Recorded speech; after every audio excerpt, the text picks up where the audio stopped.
for their patience today. Obviously, some technological challenges, and it's a win for NBN at home today. Who would have thought? So we are looking at different ways to communicate, and particularly to celebrate things like promotions and share this sort of end of financial year information and strategy. And I know pre-merger and certainly pre-COVID, we all have gathered in one room and communicated, and it would have had much more of a party vibe. However, we have also tried having drinks with everyone present, and that was quite unwieldy. So we thought we'd try a webinar for something like this, where it's really about conveying information. We do encourage you to chat and raise questions throughout, but we'll trial it. Obviously, the technology needs to work better next time, but I'd love your feedback and suggestions on other ways that we can share momentous occasions and engage with other when we obviously can't be physically together, and that's particularly the case at the moment. I think one upside of this is that well, some of you will be experiencing, again, when you've got a group in a room with one TV or one computer, you don't get the same kind of video engagement as the one-on-one video engagement. So that is why we looked at again at a sort of webinar format, but look forward to your feedback on that. I don't have much to say today. I'm just really moderating and helping our panel with their presentations and the chat. The only thing I wanted to say at the outset was to welcome Reese, who has returned to the business after a brief hiatus at the University of Queensland. So it's fantastic to have Reese on board. He's hit the ground running. I certainly worked with him on Monday, and it was wonderful to have him back. And it's also fantastic to see a number of you who we don't get to see very often. Kate, and Lucinda and a few other people checking in, and I guess that's the benefit of this kind of technology, that people who are on leave or on secondment, Amy, for example, can check in and join this experience.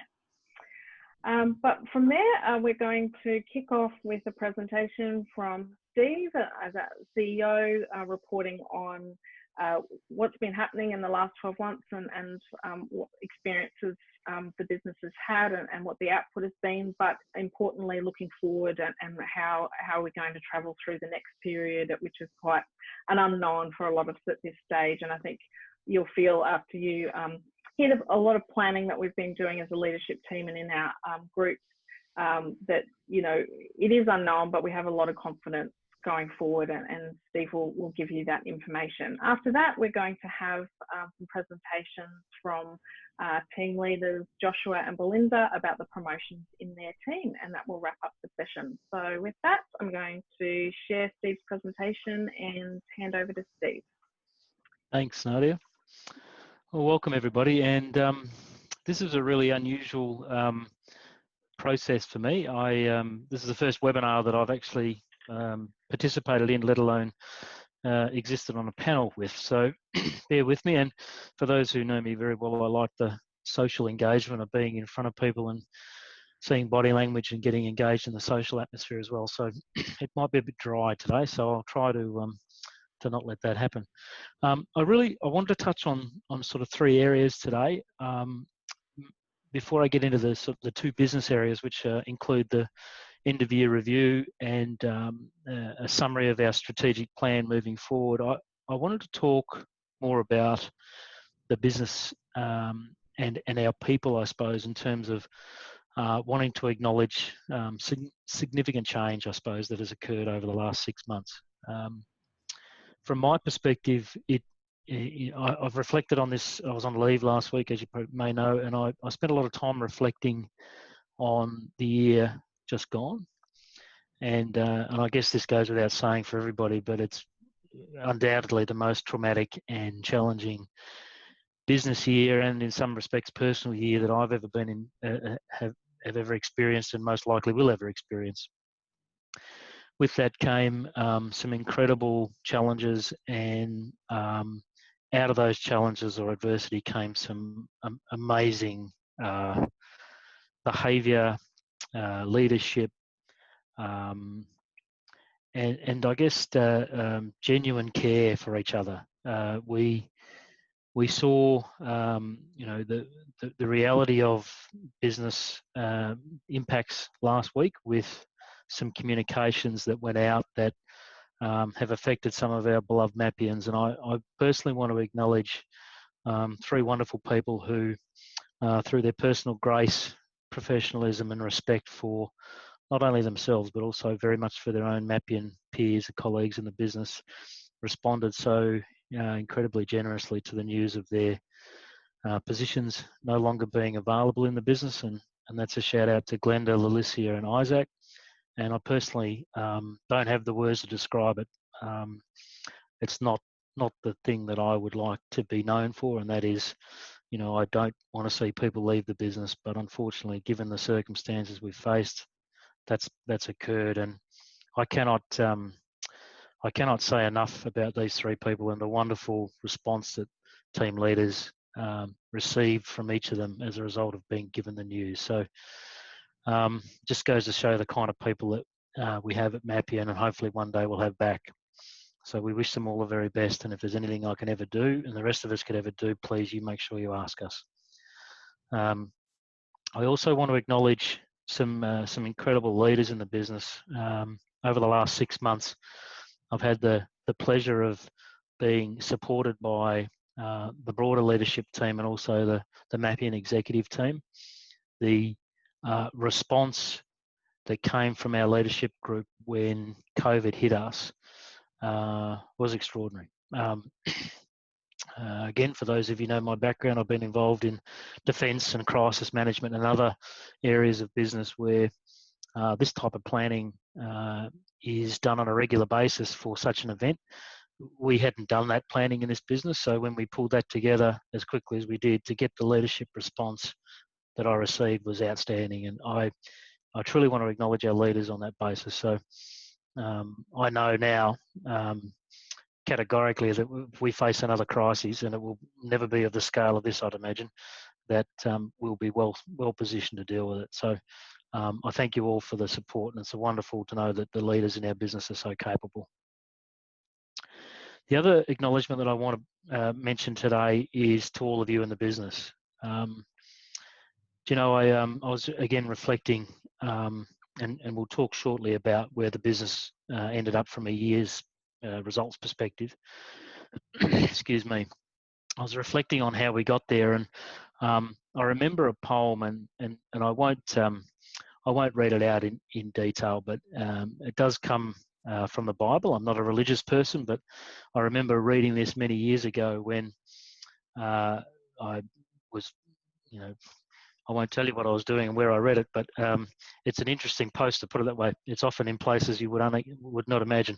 But I read this poem where the individual had a dream, and was the dream consisted of scenes from their life, and as they flicked through to the last scene in their life, they looked back, and they were walking along a beach at the time. They looked back on the beach, and there were footprints in the sand, and there were periods throughout this person's life where the 2 footprints that were walking side by side, both the individual and obviously God, disappeared into one set, and the individual couldn't understand why that had happened during the darkest and the most difficult times of the individual's life. And when questioning God, the response was very clear. He said that I'd never left you. I was always there. It was those times that I carried you on my back.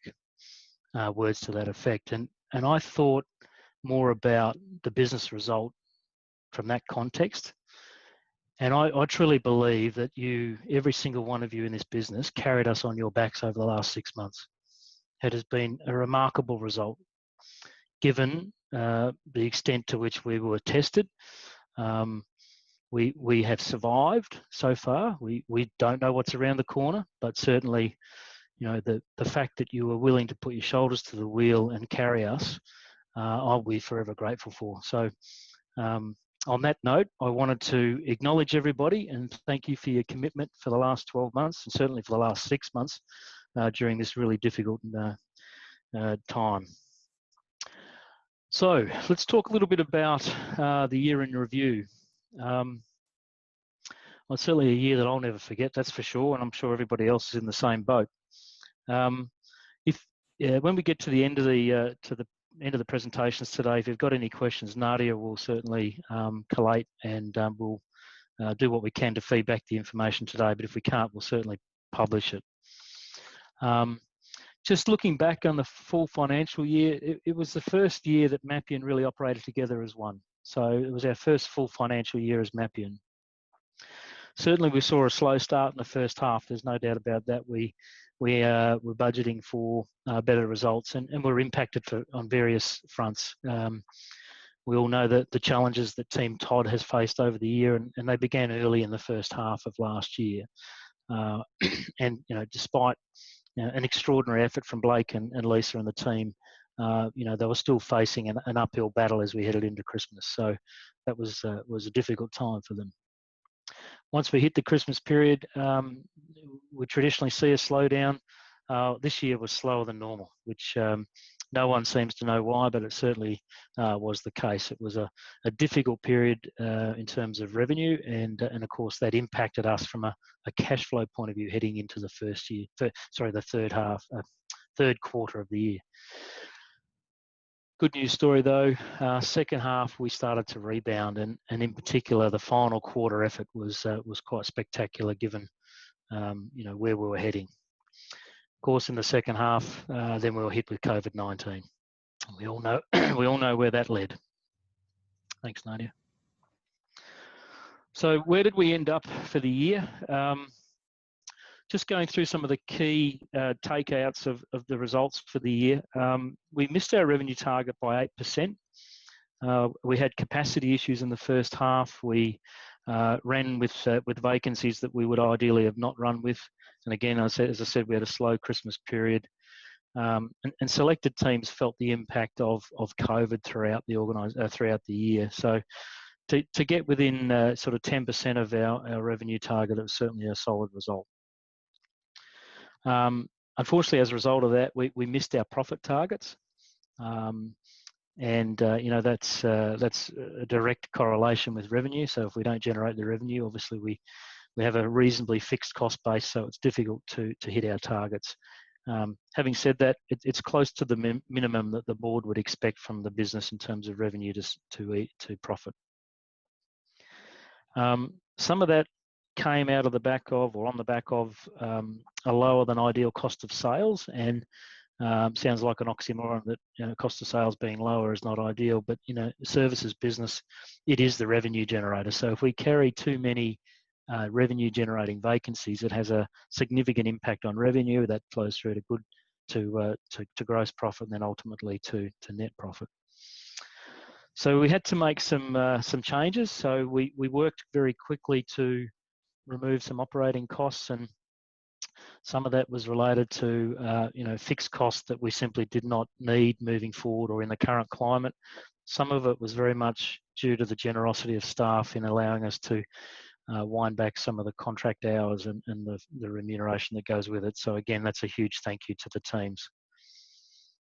On the debtor day front, this was a significant focus for the business and has been since we merged. For many of you will be aware that it was a significant problem, particularly on the East Coast, where some larger organisations tended to treat us as a merchant bank. We've addressed that, and I'm pleased to say that average debtor days are approximately 40 for the year, which is a wonderful result. Basically means that we turn over our entire debtor book every 40 days. That's a significant indicator of business health, and one that we should all be very proud of. So it's a collective effort. Part of that includes early billings. About 30% of our invoices at this stage on every month go out early. So again, a very big thank you to all that are involved in that process. It makes a big difference to the security of the business. In terms of debtors, this number may not mean a lot to people, but it's a significant number, and that is we process 275 invoices a month on average. It's a large number of invoices, and often multi-line complex invoices. So for the team to be able to, and the really pleasing part about this is the accounts team have been bringing down the invoicing timeframes every month. So they're making huge inroads into efficiencies around producing or processing invoices out to clients. And again, those early billings help. Within those 275 invoices, the average value per invoice is about 2,500 on the East Coast and 4,000 on the West Coast. Now, you might ask why the big difference. The reality is the business mix is very different. So on the West Coast, we have what we loosely describe as a lot of project-style clients, and on the East Coast, we have many general consulting type clients who spend, small amounts of numbers, but on a large number of occasions. So it tends to impact those numbers, but the reality is it's just a reflection of the type of clients we engage. Revenue per person is down a little bit, as you'd expect, with revenue not hitting target, but it's not down dramatically. And again, that was improved significantly in the last quarter, where it was just a magnificent effort from everybody to really put their shoulder to the wheel and push the business forward. So again, a very pleasing result. There's still room to improve, of course, but that will be dependent on a whole raft of things, some of which are in our control and others which are not. Thanks, Nadia. Just to bring it into focus from a client point of view, this slide highlights the top 50 clients that are engaging Mappian in the last 12 months. You can see there that there's some significant players. Mission Australia, who's one of our favourite clients, Belinda. Very, very positive client in terms of revenue strength there. And again, a really good indicator of the way Mappian has been able to capture national clients and engage with them. All the way down through there, you can see clients from east, west, north and south. So a fantastic representation of what we're able to do as a national business. And out of those 50 clients, 20 of them represent national business, either national companies or companies that have engaged us at a national level. That's a big number. We certainly didn't have those numbers in SHR, and I'm not sure whether those numbers existed in Livingstone's either. But and certainly as we look down into the tail of the 677 clients we've engaged, there'd be other national clients as well where the opportunities lie. So a really wonderful representation of the effort of every employee and every team in the business to engage with each other and collaborate, because if I look through that list, I can see many, many occasions where teams from Perth and Queensland, Melbourne and Sydney have interacted to actually get the work done, and it does amazing things for our reputation. So again, a wonderful result considering where we were for the year. Okay, so that really was all I wanted to talk about in terms of the results for the year. I think given the pressure we're under as an organisation to respond and the critical issues that were on foot at the time, it's a pleasing result. We certainly could have done better, but it's a pleasing result, and I think you should all be very proud of the efforts you've put in. In terms of moving forward, the board, with support from the Met, came together again this year. It may have been late last year, and reviewed our strategic plan and put in place a plan for the next 3 to 5 years that is designed to do a number of things. And what I've done here is given a bit of a summary of the key focus areas that plan has generated. And I'll just whip through them fairly quickly, but it's something that we'll spend more time on over coming weeks and months as we unpack these areas. And you will have recently been involved in a planning process with each of your team leaders where we were asking for your input into development of business plans specifically for your teams, which were intended to align directly with these key focus areas. And pleasingly, the data that came back did. So we've got a really robust strategic plan that is supported now by team-based business plans, which we'll talk a little bit about in a moment. But just whipping through each of those key pillars, growth is the key factor for our business. For us to be a sustainable, business with long-term future prospects, we need to focus on three key growth areas. Obviously, revenue growth is the number one indicator of success in terms of our long-term sustainability. And that comes from, both an organic space, which is the daily sales generation that comes from within existing businesses, but also, existing clients, but also that the M&A space as well, where we'll continue to focus on looking at opportunities to expand the business through other organisations joining us. Just pop back to that other slide, Nadia, if you would, please. Sorry. Thanks. In terms of the growth pillar itself, revenue, regional expansion. So you'd all be aware of John and Jamie and Kate down in Sydney and in Melbourne, slugging it out there, trying to grow what we call our expansion offices. It's really important that as an organisation we pitch in and look to help with that growth for those offices, and I'm pleased to say that has happened. There's no doubt from within Brisbane and Perth, work has been shared across into those expansion offices and given us great opportunity to expand the business generally. So regional growth is important, and of course, with all of that in mind, it all has to be profitable. So it won't be growth for growth's sake. We won't be capturing everything just because it's an opportunity.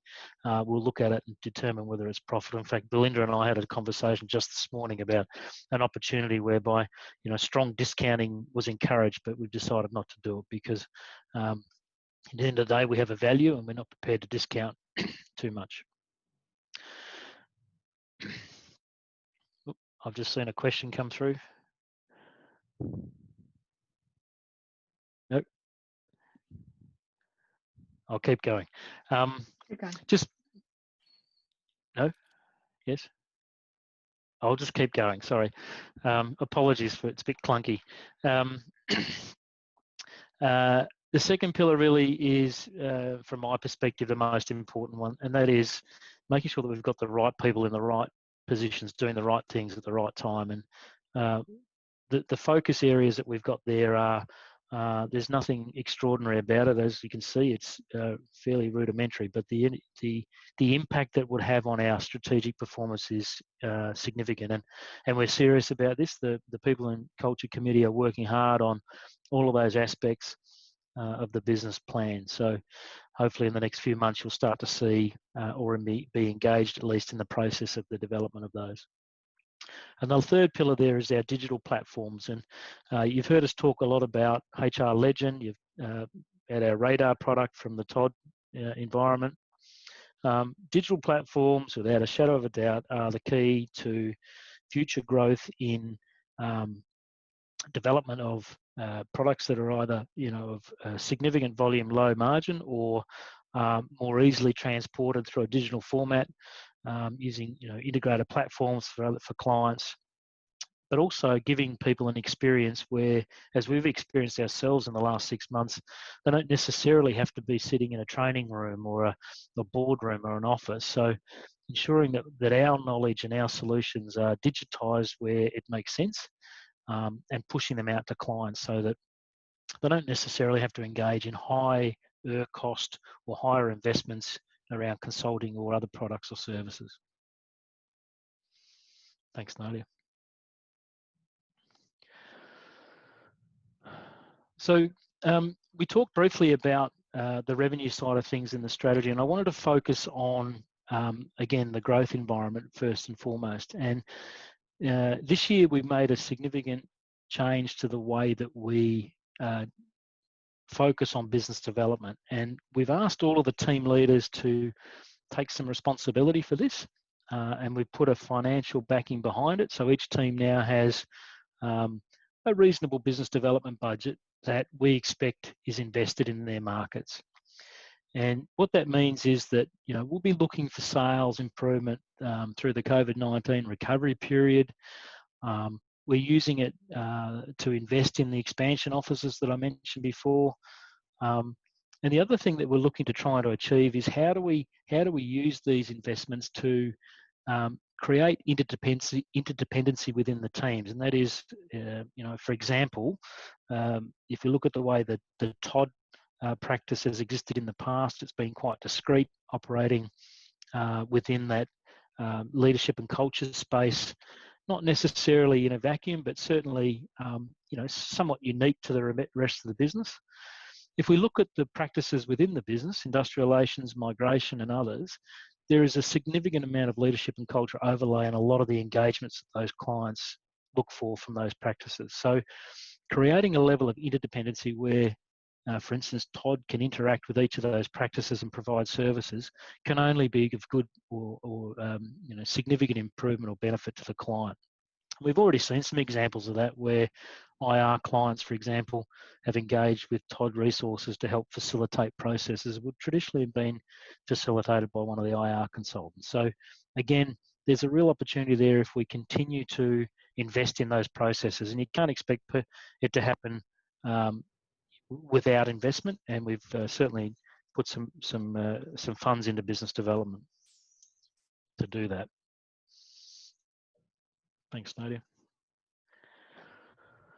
Just touching base on the digital side of things again. So as I mentioned, HR Legend is a platform that we are very, very proud of, and in the next few months, as I understand it, will come to fruition in the form of Mapian's version. We will use that as our pilot, if you like, to ensure that we get it right, test it internally, become experts, if you will, in it, and use that as a representation to clients when we're selling the product.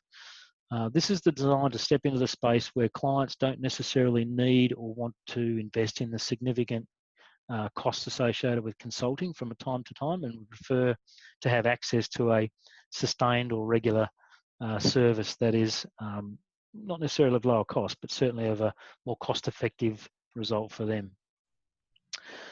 Mapian Radar, and again, this is a product that Todd has worked on very carefully over the last 6 months, and Ian has carriage of this to ensure that we start to stand out in the marketplace with the psychological tools that will help organisations improve capability assessment, and performance.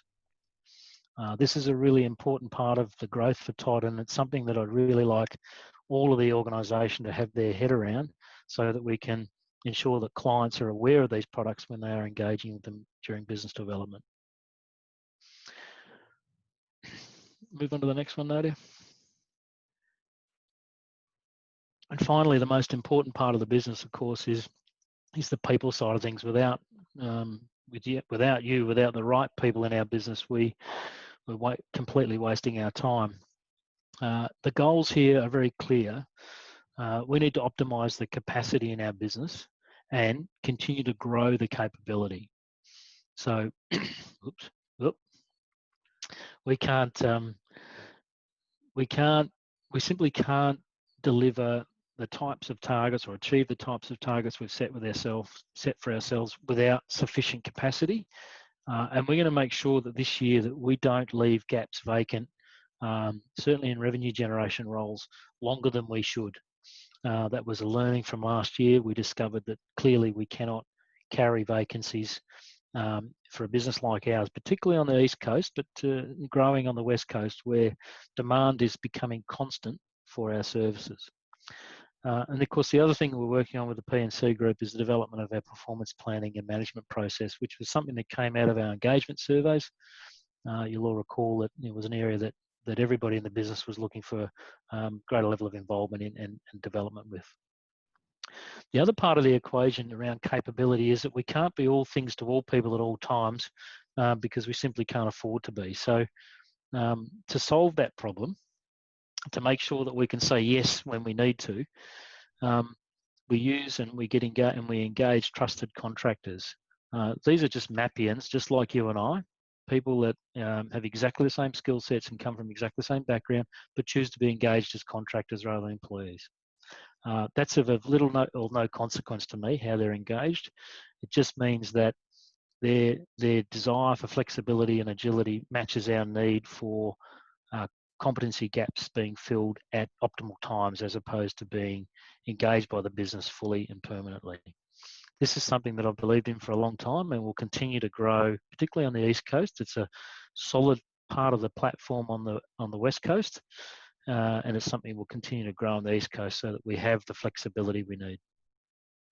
The other part of the people planning process this year is that we've talked about the development of a succession plan for the business. It would be illogical of anyone to assume that the current owners and board and executive directors will work until they turn 100. So at the end of the day, we need a succession plan. We need to make sure that we have people coming in behind us that have the drive and energy and skills and desire to move into the organisation as potential owners, but certainly as into the executive roles. And that's an important part of our planning for the future. Okay, so in summary, the financial objectives for 2021 look a bit like this. In summary, our revenue targets for the new financial year show a top line of 10.25 million as our target number. This is static and is partly because of the expected impacts of the first quarter COVID period. Obviously, this could be better, and it may, hopefully, won't be worse. But certainly, that's potentially our baseline scenario. Gross profit, that's coming in at 4.3 million, and that talks about the difference between, our sales and what it costs us to drive sales through the use of consultants and other service providers. And then ultimately, we keep our operating costs in line. We should see a budget EBIT of around 1.6 million. How does that translate in terms of our investment in the business? Well, this year we have increased slightly our marketing and BD budget to around 324,000, which has been distributed out to each of the teams and to MEX to facilitate, and we'll talk about that in a moment. And pleasingly, while we've got a significant change program underway with our technology platform, we've maintained our cost base at around 262,000 for the business. These are all within reasonable benchmark numbers in terms of comparative businesses. So I'm pleased to see that we're able to achieve what we want to achieve without looking for significant increase in cost there. What does it look like in terms of the stream revenue targets? So our consulting revenue for 2021 comes in at about 6.71 million. So that's all of the consulting teams around the country combined, including contracting. Leadership and culture revenue budgets are set at 1.275, given that there's a reduced capacity in there now. So a lot of support needed to help leadership and culture in the current climate. I'm pleased to see that Blake and the team have really pivoted to new products and services and engagement with clients that are not the big chunky project engagements that we'd like, but there are plenty of them out there, and they're really starting to target those, and I'm pleased to see that effort. Migration revenue is a slight uptick of 1.5 million, which looking at the way migration has performed in the last half of the year, that'll be a walk in the park, I think, for Sarah and the team. They have absolutely kicked the ball out of the park in the last 6 months. So I'm looking forward to that to continue. And products and other revenue, which include things like HR Legend and Radar, come in at around 750,000. So collectively, that gives us our 10.2 odd million in revenue for the year. In order to achieve that, though, you can't really expect it just to happen by itself. So as the sign says, we're going to think outside the box a little bit this year, and we've split up the marketing and business development plans into a number of areas. And I've talked already about BD being budgeted down into the teams, and the team leaders become responsible for engaging with clients on a business development level.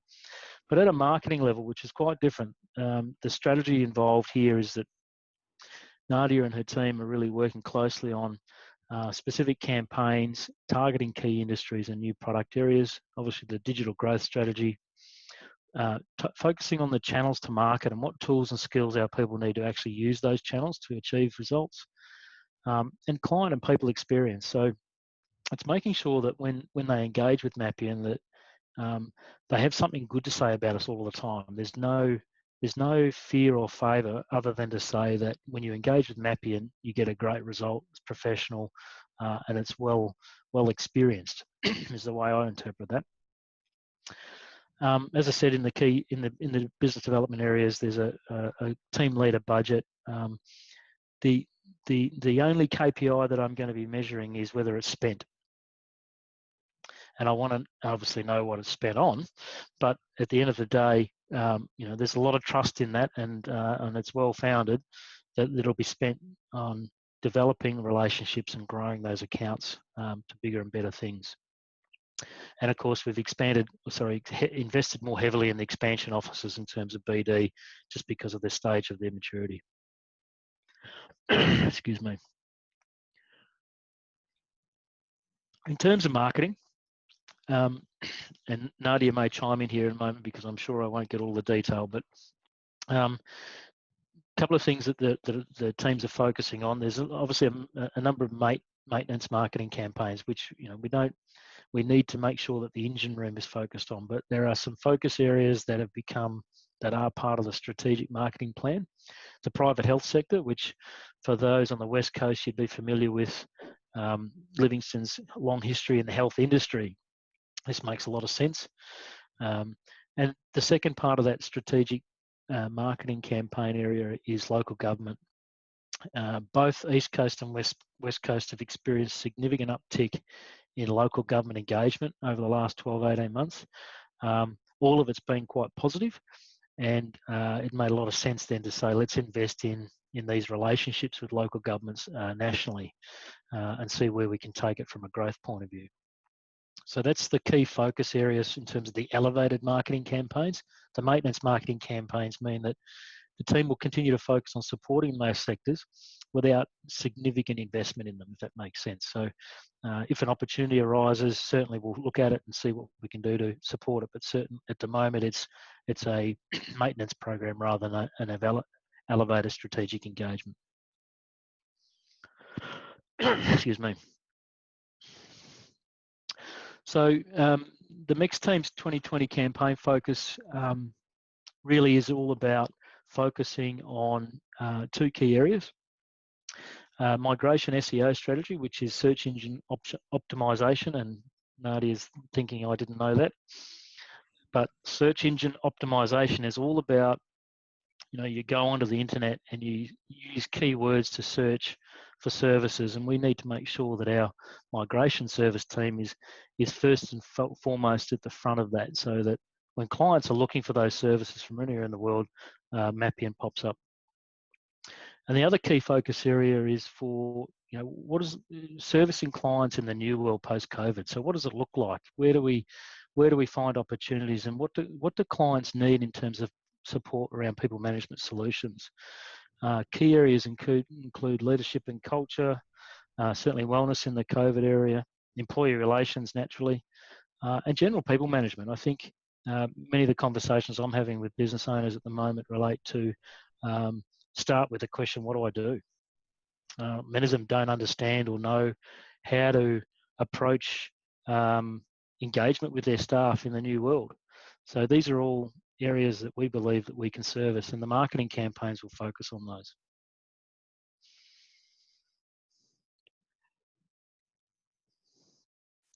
So that brings me on to the question of how you can help. I think there's three key areas that I'd like you to take away from today and really start to think about as a Mapian what you can do to support the growth of the strategic plan and the business plans we have in place. And the first area is growth, obviously. Organic growth, and that is sales-based focus from within your own area of capability. This has been relatively static over the past few years for both SHR and Livingston's. And that's not because we're not working hard at delivering great results. It just means that we haven't had either the capacity or the tools or skills to take us to a new level of organic result or increased sales. And what that basically means is we need to find ways to help you, and you need to think about how we source more spend per client, and especially from existing clients. And a good example of that is we recently, over in the West, had a request from a significant tier 1 contractor, a global player, to undertake an investigation that was handled exceptionally well, and as a result of that, the client did some investigation of their own, and in doing so came back to us and said that they didn't have any idea who we were, that they didn't realise how big we were, they didn't realise what our product offering or service extent was, so much so that they were in the process of a public tender for workplace investigations. They put a halt to that and invited us to participate, so extended that tender out a further week so that we could participate in that process. Now, that's probably more good luck than good fortune. So I really implore you all to think carefully about the clients you know and have worked with over many years, and test with them whether they know how extensive our opportunities are, or our services are. It's a great way to pick up new clients and new service, new sales. The second part of this is to really know Mapian, and that is to understand. And it might sound like, you know, I'm stating the bleeding obvious here, but you might surprise yourself when you look inside the business and find out what it is that we can offer. And a little formula down the bottom might help whenever you're out there in the client land, that client solutions really are a function of leadership and culture, migration, consulting, and products. And having some understanding of all of those is a really useful way to grow sales within the business, because you'll hear cues in conversations. The word culture might be dropped, the word visa might be dropped, IR, HR, our traditional areas, of course.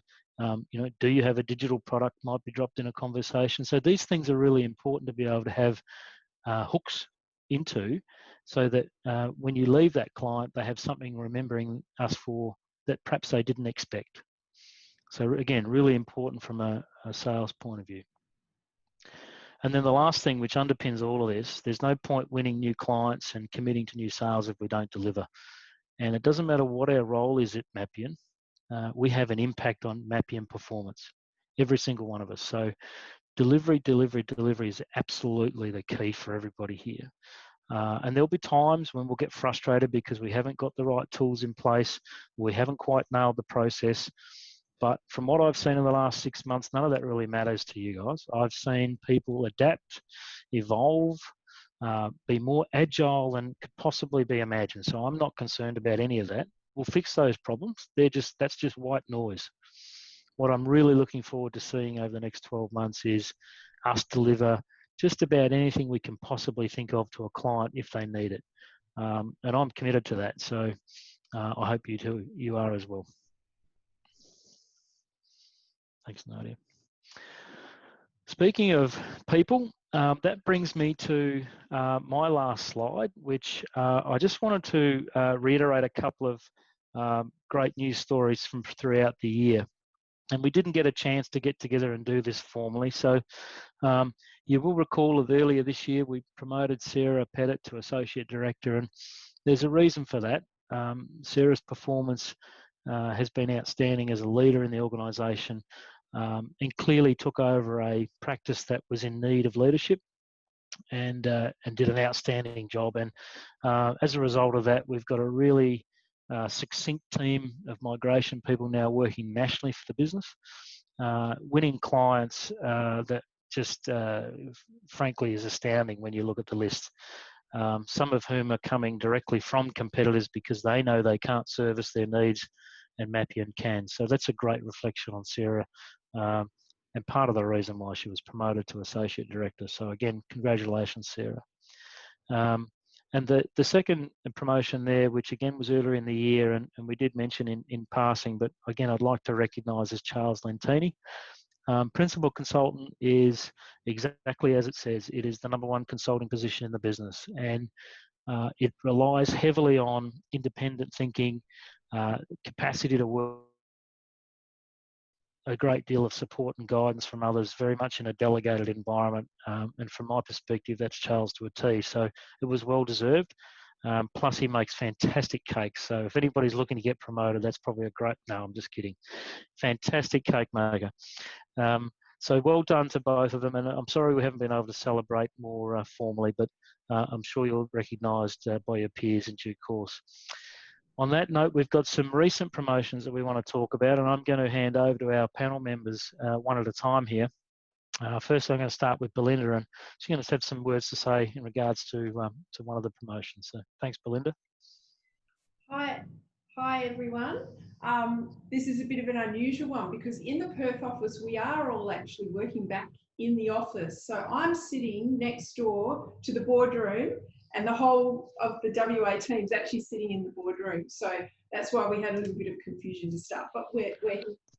So I'm just going to talk about Connor, who, as Steve said, has just been recently promoted to principal consultant. And I think what Steve said about Charles and the role of the principal consultant, agree with 100%. Quite an interesting one. Connor, Steve's and my first contact with Connor came about when somebody that Steve has known for a long time. Frozen.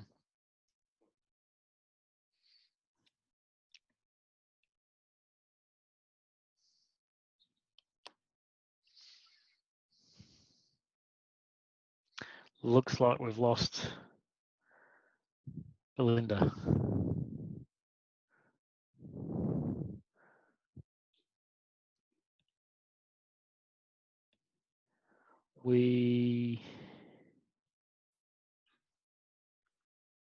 Should we move to Joshua? Let's do that, and we'll cycle back to Belinda. All right, well, hello all of my Mappian colleagues and family. Sorry that we've just lost Belinda there. I look forward to hearing more about the background and congratulate Connor on his promotion. It's my pleasure to talk to the reasons for Sophie's promotion to consultant. What a joy it's been to have her in our team and for her to become such an invaluable member of not just Team Fusion, but the wider Mappian in terms of contributing to culture and our success. But I did have reason to conduct some investigation. You might know that we do conduct investigations, the odd one or two from time to time, and something's been perplexing me.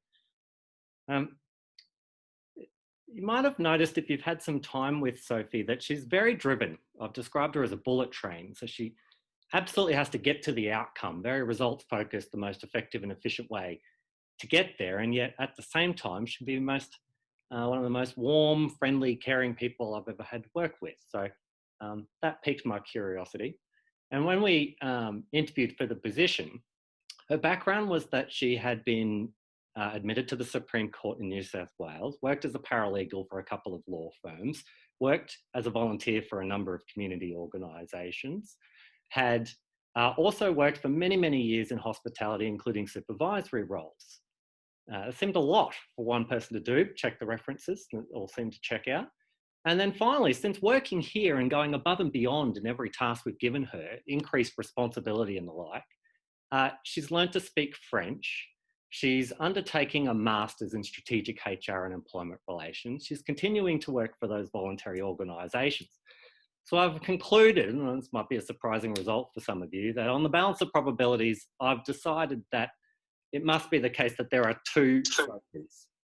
I don't know if that's because she's great with technology and she's cloned herself, or she has a twin sister that we don't know about.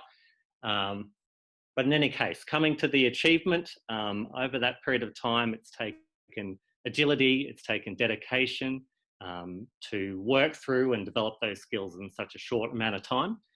So with that progress, I just want to congratulate both Sophies on this wonderful promotion.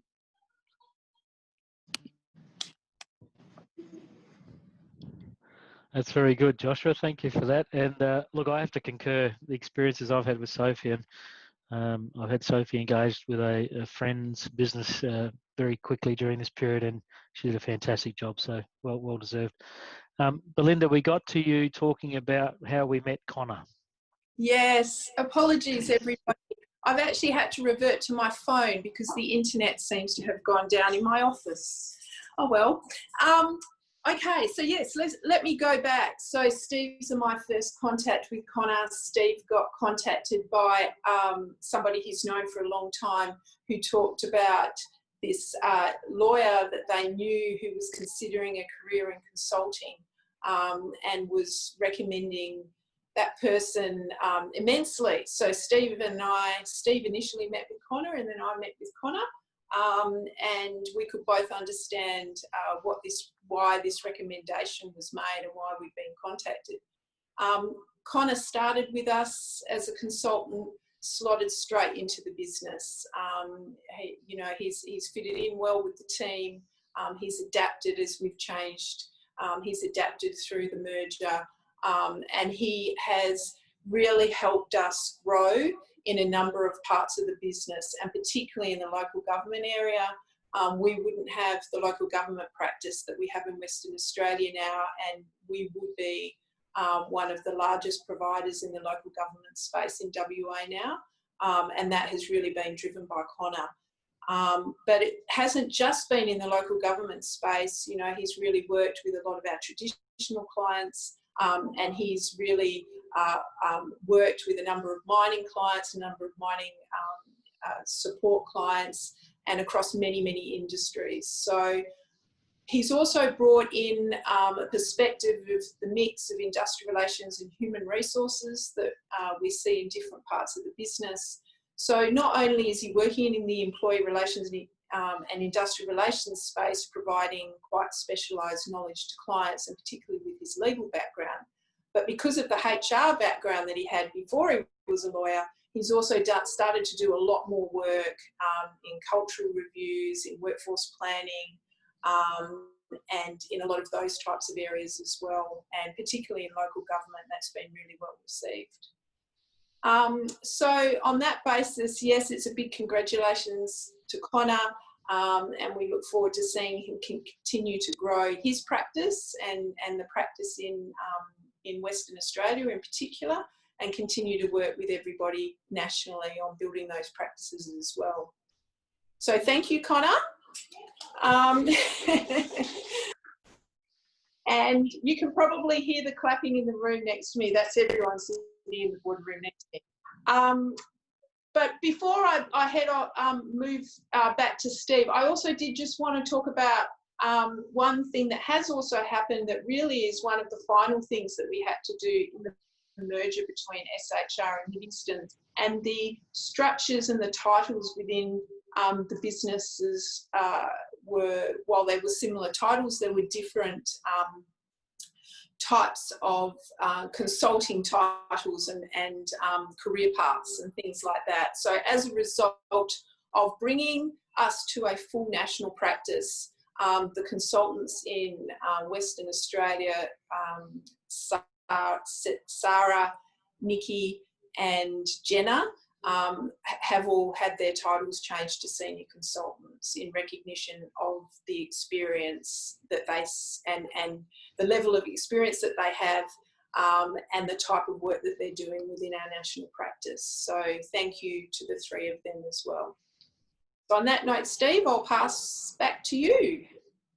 Okay, thanks Belinda and Josh. That was really pleasing to hear, and again I wish we were able to get together physically and celebrate more generously with our promotees. So congratulations to them all, well deserved, and I look forward to seeing the outcomes of that additional responsibility, if you like, that's been placed on your shoulders. So good stuff.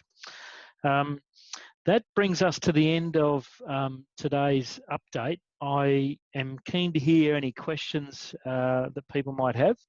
So at this stage, I'm not sure how you do that in a webinar environment. So I'll hand over to the expert, Nadia, and wait to see what happens. Thank you. Thanks, Steve. So I have put it out there in advance of you finishing your session that if anyone had any questions, they can either raise their hand, which you can put your hand up and then I can allow you to talk. Otherwise, you can put some questions into the Q&A. So far, none have come up. So you must have told them everything they need to know, Steve.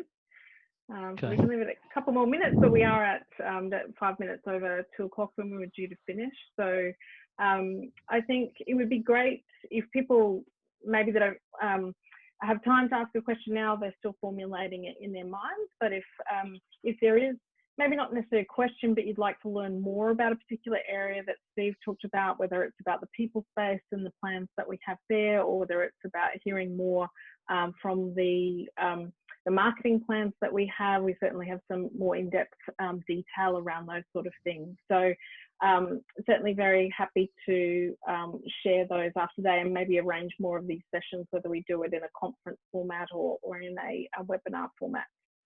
It's very welcome. So we do have one question from Mark Brady. Can we have more information regarding HR Legend so we can promote it? Yes, so I'm happy to answer that one. Rebecca and Faria have been working on materials to allow that to be promoted, and we will be shortly ready to launch the HR Legend website. And then we'll have a kit ready for everyone so that they can promote HR Legend. But it's, as Steve said, it's a product that's specifically looking at targeting the SME space, and the pitch is that it's about insourcing HR skills. A lot of organisations try to outsource their HR skills, but what we know at Mapian is that HR is all about relationships, and managing people is all about relationships. So what we want to do is give them the capability internally through our services to be able to run their own HR. And that includes having a platform built on the Pulse platform that they can use to manage various components of HR, including onboarding. And that's the part that we're building for Mapian currently, is the onboarding platform. But then also looking at appraisal platforms, learning and development modules, and reward and recognition type modules as well. But yes, that's a great question, Mark, and we'll be distributing in the next couple of weeks some more information about that. And Nadia, just pending another question, I'll share the presentation with each of the team leaders, and then that might be an easier way for questions to be raised through the team leaders, so simply because they can spend some more time on the detail. Yep, that's a great idea. All right. Okay, if that's it from everyone, I don't see any other hands raised. Thank you everyone for participating. Please provide your feedback on whether you think this is a good format, or if there are other topics you'd like us to run. We want to see more of you and communicate with each other more. So just either send it to myself, Faria, or to your team leaders if you've got any suggestions. Otherwise, enjoy the rest of the week. See you later. Thanks to our panelists.